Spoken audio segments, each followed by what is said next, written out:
everybody. Today's episode could probably be entitled Snow Shoveling, Death, and Deadlifts. I think that would be a good title. Snow Shoveling, Death, and Deadlifts. Death might be a bit extreme, but we'll get there. So, this is just my random observations as 2022 is off to a glorious start. I live up in Washington State. We don't get a ton of snow where I am, but we got slammed recently. We wound up getting probably over the course of a week about a foot of snow, if not maybe a bit more. And some of it was the good, heavy, wet stuff. I'm from Massachusetts originally, so I'm familiar with shoveling snow and most things involving snow. So anyway, I spoke to my father. I'm speaking to my dad on the phone, and he asked me, "Hey, did you guys get some snow?" And I was like, "Yeah." And I told him the deal. And he's like, "Well, how are you getting it off the driveway? How are you clearing it?" And I was like, "Well, geez, it doesn't make sense where we are. We don't get so much snow that it doesn't make sense for me to have a snow blower. A lot of people don't have snow plows." I said, "So, I don't know, over the course of a week, we probably had to shovel the driveway 3 or 4 times over the course of a week. Like, it was a pain." And he's like, "Oof, be careful. Better be careful shoveling that snow. I'll tell you what, it's dangerous. People get hurt all the time." I thought he was messing with me. Like, what do you mean snow shoveling's dangerous? People get hurt. What are you talking about? He's like, "Oh yeah, blow their backs out left and right." I was like, "Okay, sure. That doesn't sound right at all. Sounds like a bunch of rubbish." Then somehow these stories started crossing my feed and whatnot, and I saw one in the news as well about snow shoveling injuries and people literally getting hurt. It sounds like they're going down like flies shoveling snow, and it's like, what is happening here? This doesn't make any sense to me at all. And I did a little bit of research myself, and these are the top 5 injuries that occur from shoveling snow. I've got them written down here. Back injuries, shoulder injuries, overexertion, slipping and falling, and then the last one, hit with a shovel. I don't mean to laugh about anybody getting hit with a shovel, but it sounds like something out of a bad comedy of somebody just taking a shovel to the head while they're shoveling snow or something like that. So four most common injuries: back injury, shoulder injury, overexertion, slipping and falling, hit with a shovel. I don't mean to sound crazy, but I feel like we can help most people with about 4 out of 5 of those. That's a really good ratio. That's 80%. I feel like we can significantly curb 80% of those accidents or injuries. You take a snow shovel to the head, I'm sorry. The wrong place at the wrong time. There's nothing I can do for you.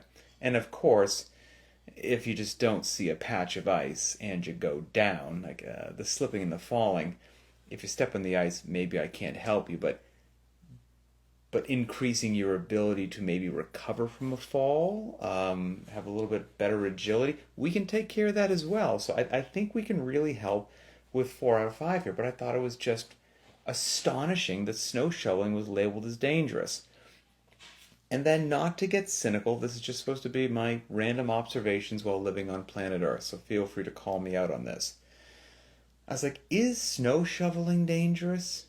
Is the activity in and of itself dangerous? I kind of doubt it.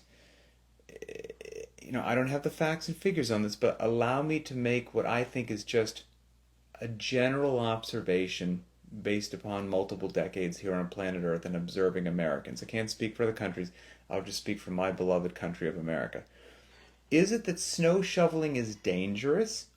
Or maybe, just throwing this out there, could it be that far too many Americans are inactive, sedentary, significantly overweight, deconditioned, weak, and then these same Americans live somewhere that a foot of heavy wet snow falls, and it's in their walkways and driveways and everything else, and for the first time all year they got to get off the couch, grab a snow shovel, blow the dust off that, and go outside to do 60 of 90 minutes of manual labor in slippery conditions.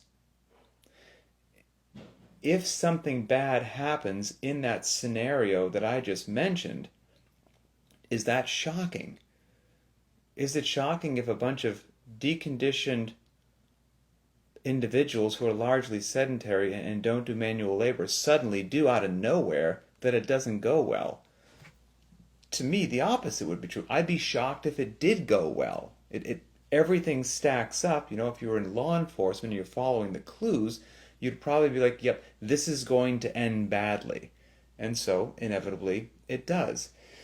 So, anyway, I kind of expressed that to my father. I'm like, I would interpret that situation a bit differently and look to see what's happening with the individuals there. And this kind of gets back to, life will demand that you do certain tasks. Whether you are physically prepared for them or not physically prepared for them, life is going to make them cross your way, and you will be forced to do them. Deadlifting and squatting, for example. Deadlifting, as we've said before, that doesn't just mean pulling a 1-rep max in your garage. Deadlifting is just picking anything up off the ground. You got to pick up a toddler, a bag of groceries, whatever it happens to be. You're doing yard work, you got to move some rocks. That's all just deadlifting. Squatting is just raising and lowering your center of mass, getting in and out of a chair, whatever it happens to do. So point being, life is going to force you to do certain activities, certain tasks, certain work, regardless of whether or not you are physically prepared for that said activity. So, to include shoveling snow, right? And, I've had this happen before if I was training somebody and somebody would complain of back pain, for example. They're in pain picking things up off the ground. They're always grabbing their low back, things like that. And you're like, okay, great. No worries. Let's see if we can't help you out. And then I've had this happen countless times. You watch somebody deadlift. You're like, well, you're going to be forced to deadlift in life. Let's start with your deadlift. You watch them deadlift, and then, if you haven't been trained in how to do it, there's a good chance that you're not doing it properly. And so you see them pick something up, and you're like, okay, gotcha. That technique is inefficient, or it's not what you want. It's potentially injurious. So that makes sense that if that's how you've been picking things up for years, maybe you've got yourself a creaky back and you've got yourself some back pain. We can help you with that, right? It's one of the great things that we can do as trainers. So then the next step would be you go to assist them in improving their technique. And to do that, maybe you've got your hands on them and when you're manipulating their body, right? And I've had this happen countless times. Maybe you put one of your hands on their low back to kind of get them into a proper position. And you put your hands where their spinal erectors would be. And what you would feel on an athlete, when I say an athlete, I don't mean somebody you see on TV or going to the Olympics. I mean just somebody engaged regularly in physical activity. What you would feel on an athlete is 2 strips of muscle supporting the spine on both sides. And frequently in the same individual that reported of back pain had never been shown how to deadlift, so had improper technique. And then when you go to help their technique, you put your hands on their low back and your fingers just sink into their body, when what you should be feeling is 2 just straps of muscle right there in the spinal erectors. So now it's like, okay, we're starting to see something happen here, right? We've got not only poor technique due to somebody just never having been taught the deadlift, because a lot of us just grew up on machines, and now we have a significant lack of musculature in the midline supporting the spine. So now I combine profoundly underdeveloped musculature of the midline and the posterior chain with poor technique. That's just an accident waiting to happen, right? Because getting back to what I said a second ago, life is going to demand that this individual pick something up off the ground. Life doesn't care that their musculature is underdeveloped. Life doesn't care that they've never learned how to deadlift. They will be required to pick things up off the ground. And then it may go poorly at some point in time. So, you'll hear me say regularly that we're training for life. And that can sound at times like just empty words or a cool catchphrase. But it's not. It's 100% the truth. And it's all intertwined into kind of what I'm talking about right now. Shoveling snow, doing yard work, moving heavy, awkward furniture, changing a heavy tire on your SUV. All of these things are real life, right? They're not just things that you do in the gym. They prepare you for actually what you will be required to do here on planet Earth. So when I say we're training for real life, I 100% mean it. And now here's the cool thing. In order to be prepared for planet life, what you will find here on planet Earth during your life, you don't need a 500-pound deadlift and you don't need a sub 3 Fran.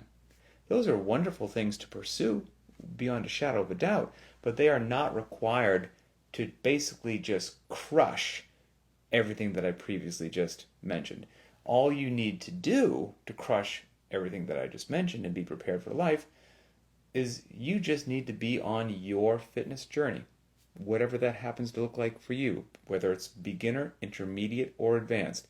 As long as you are pursuing constantly varied functional movements at high intensity, relatively speaking, with regards to that intensity, scaling as needed, getting the ego out of the way, you are 100% setting yourself up for success. Because the truth is, most people aren't doing that. Sadly, it's very sad, quite frankly. Far too much of America, and most likely the world, does fall into that highly inactive, extraordinarily sedentary camp. So if you're just a beginner with what you consider, I got a very small back squat and my Fran's so slow and I'm still struggling with the clean and I'm nowhere near a muscle up, who cares? That does not matter. What matters is that you are engaged in the pursuit of those activities, that you are not on the couch. You're in the gym working on the deadlift.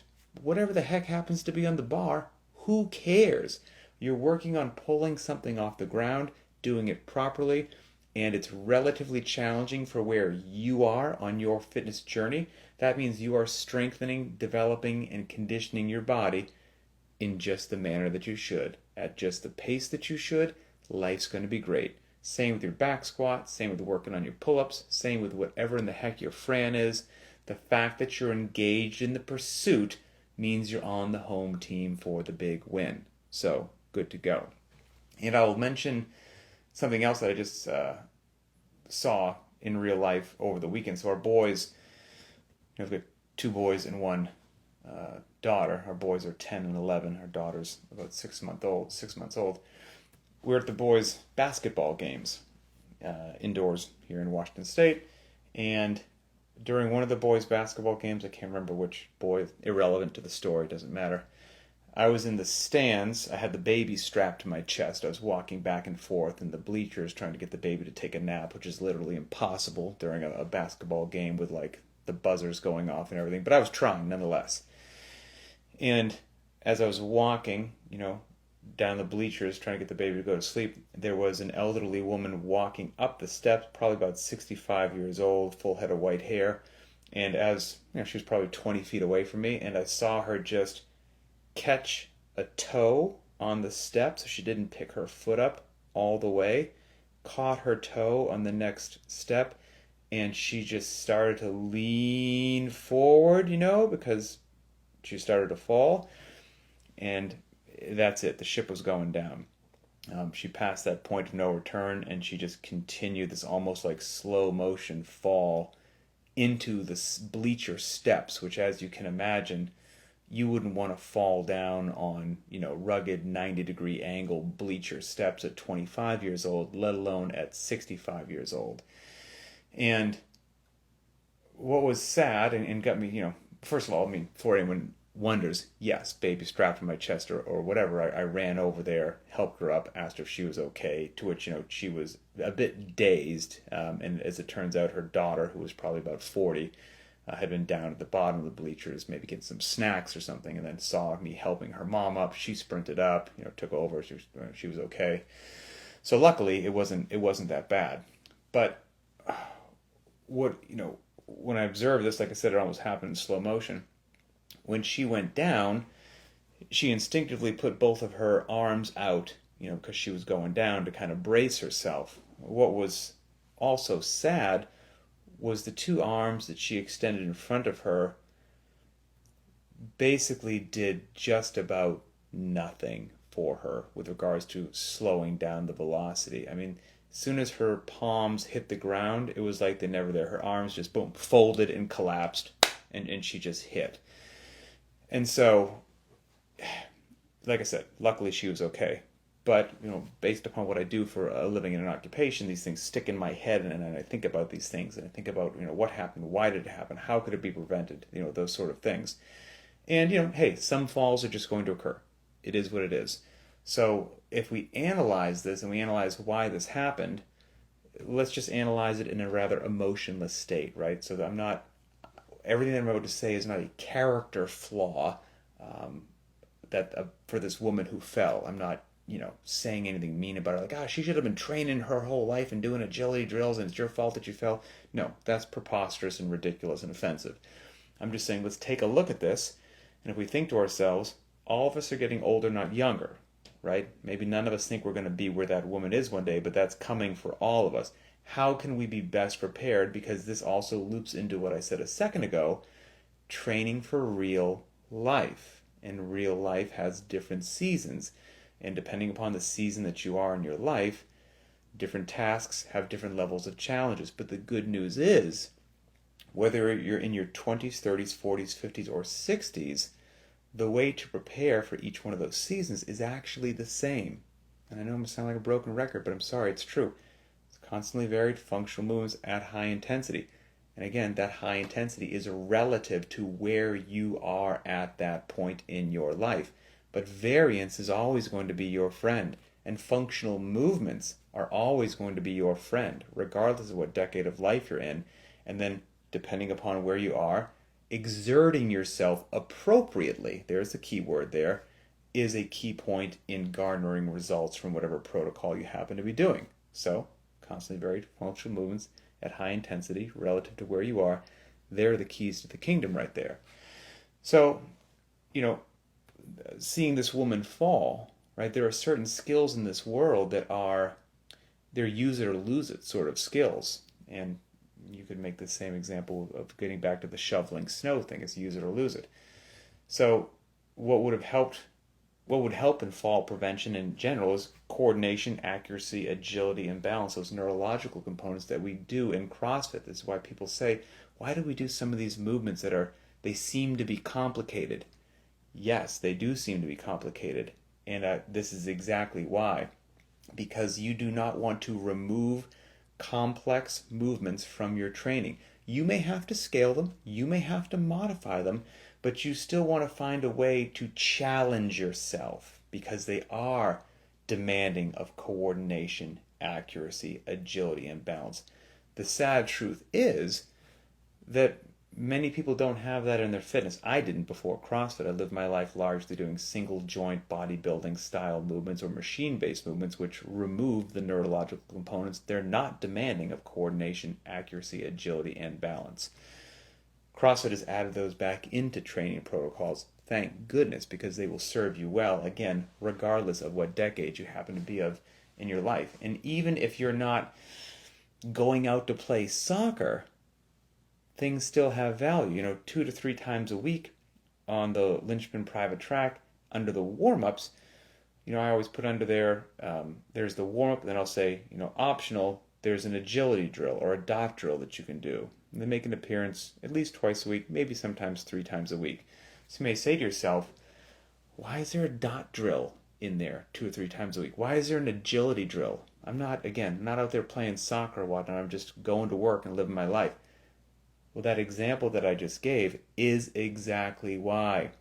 Because some things in this world are use it or lose it. And so if you stop doing those things, if you think you're just going to magically maintain your agility, I don't think that's how it works. Again, use it or lose it. And so, heaven forbid you do find yourself into a situation where a fall is about to occur. Maybe it's on that ice, shoveling the snow. Maybe it's walking up the bleacher steps. You trip, you fall, you slip on something, you're starting to go down. Would you rather be in that situation with years of focusing on coordination, accuracy, and agility under your belt, or not have done any sort of agility training in decades. I know which camp I would be on.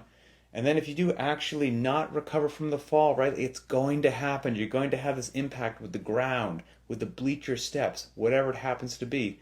Well, would you rather have your body strong and strengthened and ready for that impact to the best of your ability, or to have these strong arms and lats and chests and triceps and shoulders, so when you put your arms out, you are significantly increasing your chance in stopping that fall or greatly reducing the impact?